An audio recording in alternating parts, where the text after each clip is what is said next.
আসসালামু আলাইকুম প্রিয় নাঙ্গলকোটবাসী। আজকে 17 বছর পরে যে বিএনপির আশা আকাঙ্ক্ষার প্রতীক আজকে আমরা ফিরে পেয়েছি আলহাজ আব্দুল গফুর ভূঁইয়াকে নমিনেশন দেওয়ার মাধ্যমে। এখন আমরা কিছু প্রতিক্রিয়া জানবো আমাদের দলের মুরব্বীদের থেকে। তো গোলাপ কাকার থেকে এখন কিছু কথা জানতে চাই।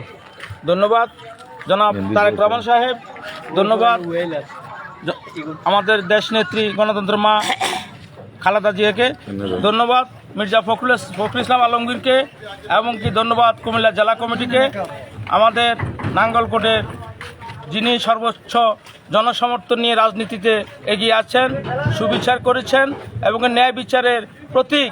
আমরা আজকে দীর্ঘ আন্দোলন সংগ্রামের ফলাফল আমরা আজকে ধানের শীষ মার্কা আলহাজ আব্দুল গফুর ভূঁইয়াকে মনোনীত করেছেন দল। তাই নাঙ্গলকোটবাসীর পক্ষ থেকে জনাব তারেক রহমান সাহেবকে আমরা আন্তরিকভাবে অভিনন্দন জানাচ্ছি। ধন্যবাদ। এই পর্যায়ে আমাদের সামনে কিছু কথা বলবেন আমাদের চৌধুরী মিজান। আসসালামু আলাইকুম। নাসির, সাবেক যুবদলের সাংগঠনিক সম্পাদক। আমি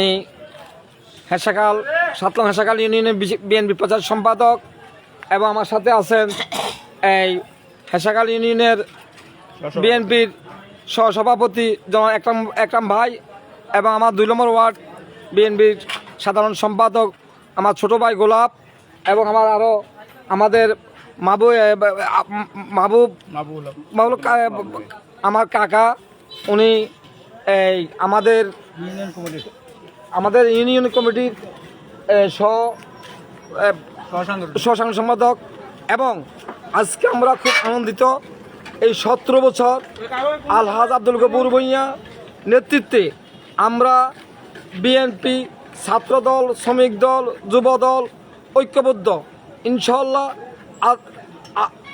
আমরা আব্দুল গফুর ভূঁইয়ার পক্ষ থেকে, আমরা এই সাতলং হেসাকাল ইউনিয়ন মানুষের পক্ষ থেকে আমরা অত্যন্ত আনন্দিত, গর্বিত, এবং আমরা সবাই ধানের শীষের পক্ষে আমরা কাজ করব, এই আশায় প্রত্যাশা আমার বক্তব্য শেষ করলাম। খুদা হাফেজ।